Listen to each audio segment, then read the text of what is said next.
ಕುಣಿಗಲ್ ತಾಲೂಕಲ್ಲಿ ಏನಾಗಿದೆ, BLOಗಳನ್ನ ಏನು ಮುಕ್ಕಾಲು ಭಾಗ ಅಪಾಯಿಂಟ್ ಮಾಡ್ಕೊಂಡಿದ್ದಾರೆ. ಎಲ್ಲಾ ಕಾಂಗ್ರೆಸ್ ಪಕ್ಷ ಶಾಸಕರು ಯಾವ್ದು ಶಿಫಾರಸು ಮಾಡಿಕೊಟ್ಟಿದ್ದಾರೆ. ಅವರು ಇವತ್ತು ಎಲ್ಲೋ ಕೂತ್ಕೊಂಡು ಯಾವ್ದೋ ಮನೇಲಿ ಕೂತ್ಕೊಂಡು ಇವತ್ತು ಅಕ್ರಮವಾಗಿ ಇವತ್ತು ಮತದಾರ ಪಟ್ಟಿನ ಪರಿಷ್ಕರಣೆ ಮಾಡ್ತಾರೆ ಅಂತ ಅಂದ್ರೆ, ಕುಣಿಗಲ್ ತಾಲೂಕು ಒಂದ್ರಲ್ಲಿ 5,500ರಿಂದ 6,000 ಜನ ಅಕ್ರಮ ವಲಸಿಗರಿದ್ದಾರೆ, ಬಾಂಗ್ಲಾ ವಲಸಿಗರಿದ್ದಾರೆ. ಈ ರಾಜ್ಯದಲ್ಲಿ ಕಾಂಗ್ರೆಸ್ ನಲ್ಲಿ ಅಧಿಕಾರ ಬೇಕಷ್ಟೇ, ಅಧಿಕಾರಕ್ಕೋಸ್ಕರ ಯಾವ ಮಟ್ಟಕ್ಕೆ ಬೇಕಾದ್ರೆ ಹೋಗ್ತಿರುತ್ತೆ. ಇದೊಂದು ತಾಲೂಕಿನಾಗಿರುವಂತ ತಾಜಾ ಉದಾಹರಣೆ. ನಮ್ಗೆ ಕುಣಿಗಲ್ ತಾಲೂಕಿನಲ್ಲಿ ಮಾಡ್ತಿರುವಂತ BLO ಅಧಿಕಾರಿಗಳ ಮೇಲೆ 100ಕ್ಕೆ 90 ಭಾಗ ಯಾರ ಮೇಲೆ ವಿಶ್ವಾಸ ಇಲ್ಲ. ಇಡೀ ರಾಷ್ಟ್ರವ್ಯಾಪ್ತಿ SIR ಚಾಲ್ತಿಯಾಗಿದೆ. ಇದರಲ್ಲಿ ಬಹಳ ವಿಶೇಷ ಕಾರ್ಯಕ್ರಮ ಇದು. ಇವತ್ತು ಏನಾಗಿದೆ, ರಾಜ್ಯದಲ್ಲಿ ಕಾಂಗ್ರೆಸ್ ಸರ್ಕಾರ ಈ SIR ನ ದುರುಪಯೋಗ ಪಡಿಸ್ಕೊಳ್ಳಿಕ್ಕೆ ಅಧಿಕಾರಿಗಳನ್ನ ಆಡಳಿತ ಅಂತ ದುರುಪಯೋಗ ಪಡಿಸ್ಕೊಳ್ಳೋದ್ರ ಮುಖಾಂತರ ಅಧಿಕಾರಿಗಳನ್ನ ಕೈಗೊಂಬೆ ತರ ಇಡೀ ರಾಜ್ಯ ವ್ಯಾಪ್ತಿ ಇದು ಕೆಲಸ ಮಾಡಿಸ್ತಾರೆ ಅಂತ ನೋಡಿದಿರ. ಈಗಾಗಲೇ ನಿನ್ನೆ ನಮ್ಮ ಮುಖಂಡರಾದಂತಹ HD ಕುಮಾರಣ್ಣವರು ಪ್ರೆಸ್ ಮೀಟ್ ಮಾಡೋದ್ರ ಮುಖಾಂತರ ರಾಮನಗರದಲ್ಲಿ ಏನು ಅಕ್ರಮವಾಗಿ ಯಾವುದೋ ಒಂದು ಸಮುದಾಯ ಭವನದಲ್ಲಿ ಕೂತ್ಕೊಂಡು ಕೆಲವ್ರನ್ನ ಕರ್ಸ್ಕೊಂಡು, ಕಾಂಗ್ರೆಸ್ ಲೀಡರ್ಗಳನ್ನ ಕರ್ಸ್ಕೊಂಡು, ಅಲ್ಲಿ ಅಕ್ರಮ ವಲಸಿಗರನ್ನೇ ಕರ್ಸ್ಕೊಂಡು ಅವ್ರನ್ನ SIR ಮತದಾರ ಪಟ್ಟಿಯಲ್ಲಿ ಸೇರಿಸಲಿಕ್ಕೆ ಒಂದು ಷಡ್ಯಂತ್ರ ನಡೀತಾ ಇತ್ತು. ಅದನ್ನ ಇವತ್ತು ಕುಮಾರಣ್ಣವರು ಇವತ್ತು ಜಗಜ್ಜಾಹೀರು ಮಾಡಿರುವಂತದ್ದು. ಅದೇ ಸಮಯದಲ್ಲಿ ಕುಣಿಗಲ್ ತಾಲೂಕಿನಲ್ಲಿ ವಾರ್ಡ್ ನಂಬರ್ 19ರಲ್ಲಿ ಹಿಂದುಮತಿ ಇನ್ನೊಬ್ರು BLO ಅವರು ಕಾಂಗ್ರೆಸ್ನ ಅಫ್ರೀನ್ ತಾಜ್ ಅಂದ್ಬಿಟ್ಟು ಕಾಂಗ್ರೆಸ್ ಮುಖಂಡ ಆ ಎಮ್ಮನ್ನ ಕುಂಡಿಸ್ಕೊಂಡು ಆ ಎಮ್ಮನ ಮನೆಯಲ್ಲಿ ಸುಮಾರು 5-6 ಜನ ಬೇಕಾದವ್ರನ್ನ ಕುಂಡಿಸ್ಕೊಂಡು ಅಲ್ಲಿ ಫಾರಂಗಳನ್ನ ಕೊಡೋದ್ರ ಮುಖಾಂತರ ಅವರು ಅಲ್ಲಿ SIR ನ ಅಕ್ರಮವಾಗಿ ಬಳಸ್ಕೊಂಡು SIR ಕಾರ್ಯಕ್ರಮ ಅಕ್ರಮವಾಗಿ ಬಳಸ್ಕೊಂಡು ಅಕ್ರಮ ಮತದಾರರನ್ನ ಸೇರಿಸಲಿಕ್ಕೆ ಪ್ರಯತ್ನ ಪಟ್ಟಿದ್ದಂಥದ್ದು ನಿನ್ನೆ ಕುಣಿಗಲ್ ತಾಲೂಕಿನಲ್ಲಿ ಆಗಿರುವಂತ ಘಟನೆ ಇದೆ. ನಾನು ತಾಲೂಕಿನ ಚುನಾವಣಾಧಿಕಾರಿಗಳಿಗೆ ಗಮನ ತರುವಂತದ್ದು ಕಳೆದ 4ನೇ ದಿವಸ. ಯಾಕೆ ಅಂತಂದ್ರೆ ಚುನಾವಣಾ ಆಯೋಗ, ರಾಜ್ಯ ಚುನಾವಣಾ ಆಯೋಗ ಕ್ಲಿಯರ್ ಕಟ್ ಆಗಿ ಹೇಳಿದೆ, ನೀವು SIR ನ ಶುರು ಮಾಡೋಕ್ಕಿಂತ ಮುಂಚೆ ಬೂತ್ ವ್ಯಾಪ್ತಿಯಲ್ಲಿ ಆ BLOಗಳನ್ನ ಅಪಾಯಿಂಟ್ ಮಾಡಿದೆ. BLA 2 ಅಂದ್ಬಿಟ್ಟು ಪ್ರತಿಯೊಂದು ಬೂತ್ ಅಲ್ಲೂ ಎಲ್ಲಾ ಪಕ್ಷದವರು, ಯಾವ್ದಾದ್ರು ರಾಷ್ಟ್ರೀಯ ಪಕ್ಷಗಳು ನಮ್ಮ ಪ್ರಾದೇಶಿಕ ಪಕ್ಷಗಳಿದೆ, ಎಲ್ಲಾ ಪಕ್ಷದವ್ರಿಗೂ ಒಬ್ಬರು BLA 2 ಕೊಡ್ಬೇಕು ಅಂತ ಹೇಳಿದೆ. ಏನ್ BLA 2 ಕೆಲಸ? BLOಗಳ ಜೊತೆ ಪ್ರತಿ ಮನೆಗೂ ಅವರು ವಿಸಿಟ್ ಮಾಡಬೇಕು. ಕಾಂಗ್ರೆಸ್ ಆಗಿರ್ಬೋದು, JDS ಆಗಿರ್ಬೋದು, BJP ಆಗಿರ್ಬೋದು, ಆಮ್ ಆದ್ಮಿ ಯಾವುದೇ ಪಕ್ಷದವರಾಗಿರ್ಬೋದು, BLOಗಳ ಜೊತೆ ಮಸ್ಟ್ ಅಂಡ್ ಶುಡ್ ಅವ್ರು ಹೋಗ್ಲೇಬೇಕು.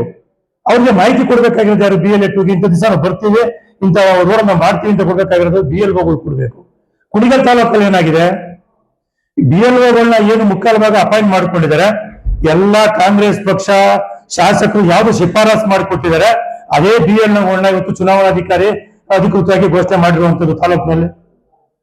ಅವರು ಇವತ್ತು ಎಲ್ಲೋ ಕೂತ್ಕೊಂಡು ಯಾವ್ದೋ ಮನೇಲಿ ಕೂತ್ಕೊಂಡು ಇವತ್ತು ಅಕ್ರಮವಾಗಿ ಇವತ್ತು ಮತದಾರ ಪಟ್ಟಿನ ಪರಿಷ್ಕರಣೆ ಮಾಡ್ತಾರೆ ಅಂತ ಅಂದ್ರೆ, ಇನ್ನ ನಾವು ಇದರಲ್ಲಿ ಪಾರದರ್ಶಕತೆ ಹೆಂಗೆ ಹಿಡಿಯೋದು, ಪ್ರಾಮಾಣಿಕತೆನ ಹೆಂಗೆ ನಾವು ನೋಡುವಂಥದ್ದು? ಇದರಲ್ಲಿ ಇದು ಆಗ್ತಿರುವಂತ ಅನ್ಯಾಯ ಕುಣಿಗಲ್ ತಾಲೂಕಿನಲ್ಲಿ. ನಾನು ಈ ವಿಚಾರದಲ್ಲಿ ರಾಜ್ಯ ಚುನಾವಣಾ ಆಯೋಗಕ್ಕೆ ಮತ್ತೆ ಜಿಲ್ಲಾಧಿಕಾರಿಗಳಿಗೆ ಮತ್ತು ನಮ್ಮ ತಾಲೂಕಿನ ಚುನಾವಣಾಧಿಕಾರಿಗೆ ದೂರು ಕೊಡ್ತಾ ಇದ್ದೀನಿ. ಇದು 264 ಬೂತ್ ಅಲ್ಲಿ ನನ್ನ ಒಂದು ಸಣ್ಣ ಉದಾಹರಣೆ. ಆಲ್ಮೋಸ್ಟ್ ಈ ತಾಲೂಕಿನಲ್ಲಿ ಎಲ್ಲಾ ಬೂತ್ ಇದೇ ರೀತಿ ಮಾಹಿತಿ ಆಗ್ತಾ ಇದೆ. ಯಾವುದೇ ಒಬ್ಬ JDS BLA 2ಗಳಿಗೆ ಇದುವರೆಗೂ 3 ದಿವಸ ಆಗಿದೆ, 4ನೇ ದಿವಸ ಇದುವರೆಗೂ ಮಾಹಿತಿ BLOಗಳು ಕೊಡ್ತಾ ಇಲ್ಲ. ನಾವು BLOಗಳನ್ನ ಕೇಳಿದ್ರೆ, ಸರ್ ನಮ್ಗೆ ಮಾಹಿತಿ ಕೊಡ್ಬೇಕು ಅಂತ ಏನು ಹೇಳಿಲ್ಲ ಸರ್ ನಮ್ಗೆ ಅಂತ ಹೇಳ್ತಾರೆ. ಮತ್ತೆ ಈಗ ಎಷ್ಟು ಮಟ್ಟಿಗೆ ಪ್ರಾಮಾಣಿಕವಾಗಿ ಆಗ್ತಾ ಇದೆ ಅಂತ ನಾವು ಯೋಚನೆ ಮಾಡ್ಬೇಕಾಗುತ್ತೆ. ಕುಣಿಗಲ್ ತಾಲೂಕು ಒಂದ್ರಲ್ಲೇ 5,500ರಿಂದ 6,000 ಜನ ಅಕ್ರಮ ವಲಸಿಗರಿದ್ದಾರೆ, ಬಾಂಗ್ಲಾ ವಲಸಿಗರಿದ್ದಾರೆ ಕುಣಿಗಲ್ ತಾಲೂಕಿನಲ್ಲಿ. ಇವತ್ತು ಅವರು ಒಂದಲ್ಲ ಒಂದು ರೀತಿ ಆಧಾರ್ ಕಾರ್ಡ್ ಇದೆ ಅವ್ರ ಹತ್ರ, ಬೇರೆ ಬೇರೆ ಸರ್ಕಾರದ ಸೌಲಭ್ಯಗಳೇನು ಬೇಕೋ ಅಷ್ಟೆಲ್ಲ ಕಾರ್ಡ್ಗಳನ್ನ ಮಾಡಿಸ್ಕೊಂಡಿದ್ದಾರೆ. ಪತ್ತೆ ಜೊತೆಗೆ ಈ ರೀತಿ ಅಧಿಕಾರಿಗಳು ರಾಜಕಾರಣಿಗಳ ಕೈಗೊಂಬೆಯಾಗಿ SIR ನಲ್ಲಿ ಭಾಗಿಯಾದ್ರೆ ವ್ಯವಸ್ಥೆ ಎಲ್ಲಿ ಹೋಗ್ತಾ ಇದೆ?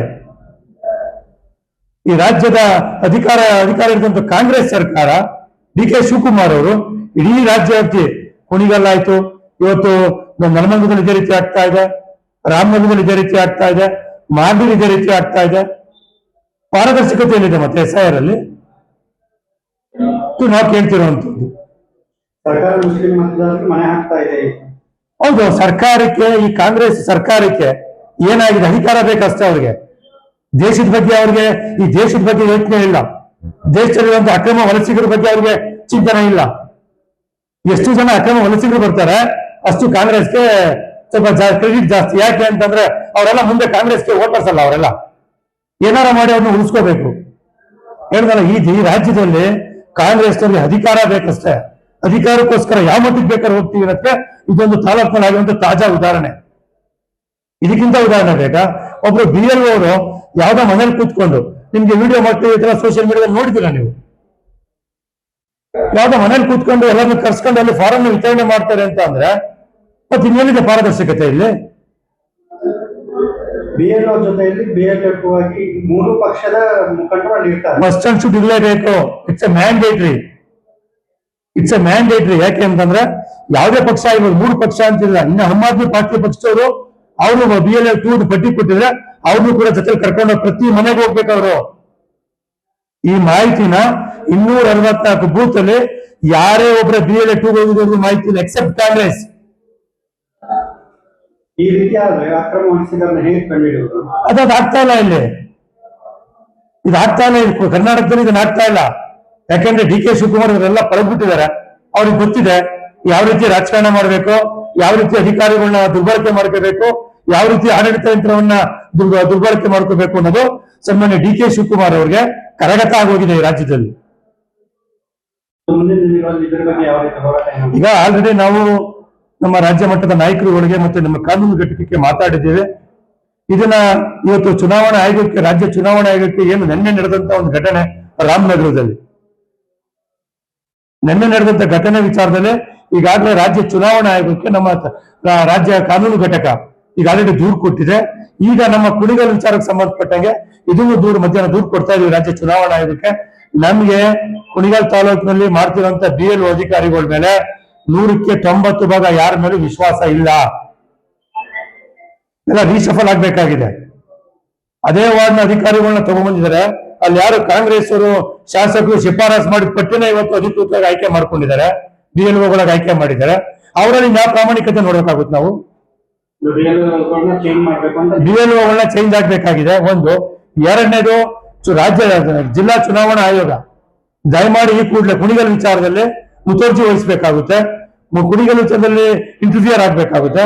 ಅವರು ತಾಕೀತ್ ಮಾಡ್ಬೇಕಾಗುತ್ತೆ BLOಗಳಿಗೆ ಅಥವಾ ತಾಲೂಕಿನ ಚುನಾವಣಾಧಿಕಾರಿಗೆ, ನಿಮ್ಮ ಜೊತೆಲೆ ಮಸ್ಟ್ ಅಂಡ್ ಶುಡ್ BLAಗಳನ್ನ ಇರ್ರೆಸ್ಪೆಕ್ಟಿವ್ ಆಫ್ ಪಾರ್ಟಿ, ಯಾವುದೇ ಪಾರ್ಟಿಯವರಾಗಿರ್ಬೋದು, ಯಾರು ಅಧಿಕೃತವಾಗಿ BLA2 ಅಂತ ಅಪಾಯಿಂಟ್ ಆಗಿದ್ದಾರೆ ಅವ್ರಿಗೆ ಮಾಹಿತಿ ಕೊಡಬೇಕು. ಇದು ಈ ಕೂಡಲೇ ಆಗ್ಬೇಕು.